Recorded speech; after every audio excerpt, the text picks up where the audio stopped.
Okay, so this is the third, I still have the part 2 up there.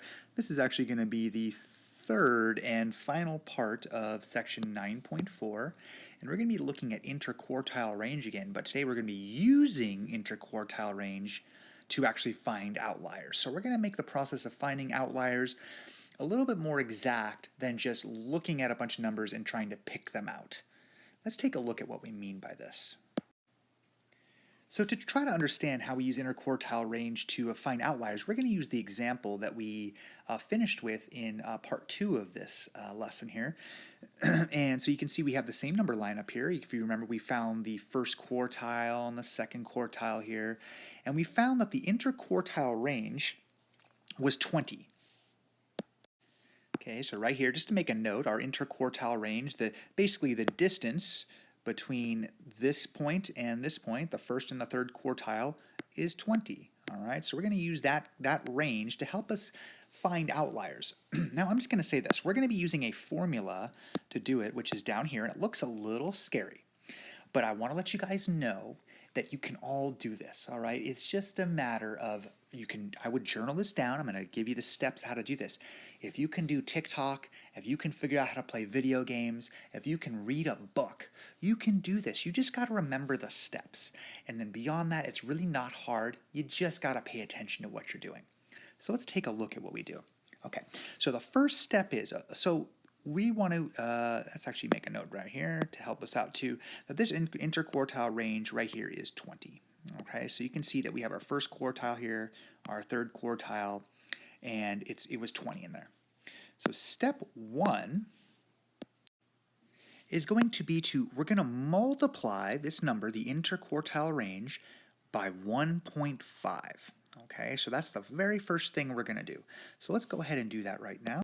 All right, so we set up our problem here. We have 20. We're going to multiply it by 1.5. Now remember, if you do this by hand, you don't need to line up your decimal. You ignore the decimal point, then you count the decimal places after you multiply. Or since you're at home right now, or you might be at home doing this, I want you to just use a calculator, but pay attention to what you're doing. All right, so 20 times 1.5 is going to be 30. Okay, so this is step 1. And I'm going to draw a little arrow over here showing that this is kind of our example. Okay, let's put EX up here. That's our example. Okay, let's go on to step 2. All right, so step 2 is to subtract this number that we just got from quartile 1. All right, so in this case, our first quartile is 235, and we're going to subtract 30. So this number should be 30 right here, which you can see right here. So 235 minus 30, and that gives us a lower boundary, we call it, of 205. Okay, so 205 is going to be right here. All right, and what we're going to say is that any numbers that are out here this way are considered outliers. So any number less than 205 is going to be an outlier.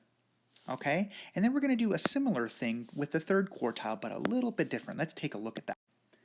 All right, you can see here that the third step is now we're going to not subtract, we're going to add this number to Q3. So we can see over here, that's kind of what they did. Let's change this to 30 here, because we already did our math there. And so we can see our third quartile was 255. And if we add 30 to it, we get an upper range, or an upper boundary, of 285.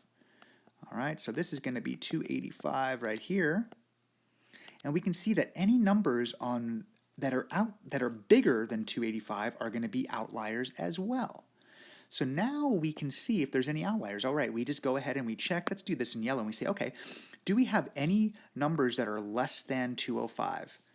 Well, I can look up here, and no, 20 is the lowest. 220, I'm sorry, is the lowest we go. So we don't have any outliers that are lower here. And let's see, do we have any outliers or any numbers that are greater than 285? Well, if we look up here, nope, 270 is as high as we go. All right, so our fourth step here, which is going to be that we're going to say any outliers are going to be any numbers that are outside of these two boundaries. Okay, so we say that any numbers that are greater than, if we have a number that's greater than 285 or a number that is less than 205. All right, so these are going to be our outliers. And we can see here that, nope, we don't have any number lower than 205. 220 is the lowest we go, and 270 is the highest we go. We don't have any numbers higher than 285, so we don't have any outliers in this data set. All right, I know this is a lot of things to kind of remember here. Make sure you've written all this in your journal, these steps, and let's do a practice one here on the next slide. All right, so you're really going to need to use your journals on this because I know it's a lot of little things to kind of remember. It can be really confusing if you're just trying to keep it in your brain. Use your journal. You learn this by practicing. So you have a problem here. We have the number of pages of an author's novels as shown. So this author's written a lot of books. Okay, so here we have a whole list of data, and you're going to find and interpret the interquartile range of the data. So basically just find the interquartile range, and then I want you to say, does this set contain any outliers? Okay, so this is basically talking about the work that we've done, the practice that we've done in this video and the video before. So pause the video right now, really go ahead, spend some time on this, work it out, see if you can figure this out. And if you get stuck, or if you finish it and you want to check your work, unpause and come back, and we'll take a look at it together here. All right, so you can see my very first step here was these numbers were all kind of out of order, so I had to work very carefully, wrote a number down, and checked it off as I did it. You got to be really careful with the steps. So this one's really easy to mess up here if you're not working carefully. And I arranged all of these data values in order from least to greatest. So make sure you did that first. All right, so there we go. Step one was to put these in numerical order. And then step two is going to be to find the median of this data. So we can see here we have 1, 2, 3, 4, 5, 6, 7, 8, 9. We have an odd number of data points here. So that makes finding the median very easy. We're going to find the very middle value, which in this case is going to be the number 382. Okay, so this is our median right here, and you can see that when we get the number 382, we have 4 data points on this side of it and 4 data points on this side of it. So that was really easy, okay? Now, step 3 and 4 kind of together. Well, I'll just call it step 3. And we're going to, in this step, find the medians of the upper and the lower halves, all right? So let's find the lower. Notice we're going to be finding 2 medians here. So let's find the median of this lower half first. And to do that, we got to find, it's an even number of values, so we got to find the median of these 2 values here. All right, so to do that, all right, so we're going to find the mean of these 2 values. So we're going to add 356 plus 364, divide it by 2, and use your calculators here. You should get 360, okay? All right, so there we go, 360, and this is going to be our first quartile, or Q1.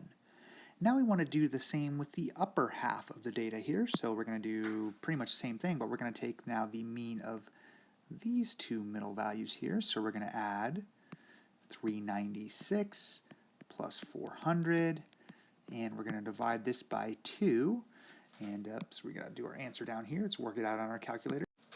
And this is going to give us an answer of 398. Now I want to caution you guys when you do this, when you're working this out on your calculator, when you add these 2 numbers together, you got to hit equals first and then divide that total by 2. All right, if you do 396 plus 400 divided by 2, you're going to get the wrong answer, because what's going to happen is you're going to end up dividing just this 400 by 2 and then adding it to this. So make sure you get this total first and divide, which when you add these together is 796. Divide that number by 2 and you get 398. And this becomes our third quartile, or Q3. All right, let's go on to step 4 here to find the interquartile range. And to do that, we're going to take Q3 and we're going to subtract Q1 from it. All right, so what that's going to look like here is going to be a math problem like this. So you can do this on your calculator or practice doing it by hand. And we're going to get an interquartile range, let's just call it an IR, is going to be 38. All right, so this is the number we're going to use to find our outliers here. Let's move on to our 5th step. All right, so this step is going to be to multiply our interquartile range, or IR, by 1.5. Okay, so we're going to take 38 and we're going to multiply it by 1.5. Okay, so there we go. We set up our problem here and really use your calculator here to help you. Just work carefully. And when we do this, we multiply 38 by 1.5. We're going to get the answer 57. Okay, so we're going to use this number 57 to do our next step, which is going to be to subtract, this is step 6 here, subtract this number from quartile 1, all right? So we're going to let's do this problem right here so you see what that looks like. Okay, there we go, setting up the problem there. And when we subtract 360 minus 57, we get the answer 303. And this is going to be our lower boundary, okay? So we can sort of put that up here. Our lower boundary here, I know this is not totally accurate, but it's going to be 303, all right? That's our lower boundary. And then our 7th step here, man, we're really using a lot of steps. And so that's going to be to add this number to Q3. So here, let's work that out. All right, there we go. And when we add 57, or when we add 398 plus 57, we're going to get the answer 455. And this is going to be our upper boundary, all right? So 455 is going to be kind of right in here. It's going to be 455. It's going to be our upper boundary, all right? And then to identify any outliers, remember, we want to see, are there any numbers that lie outside of these two boundaries? And yeah, we can clearly see that we have this one value here, 468, that's greater than 455. So we have one outlier here, and that is the number, or that is the data value here of 468.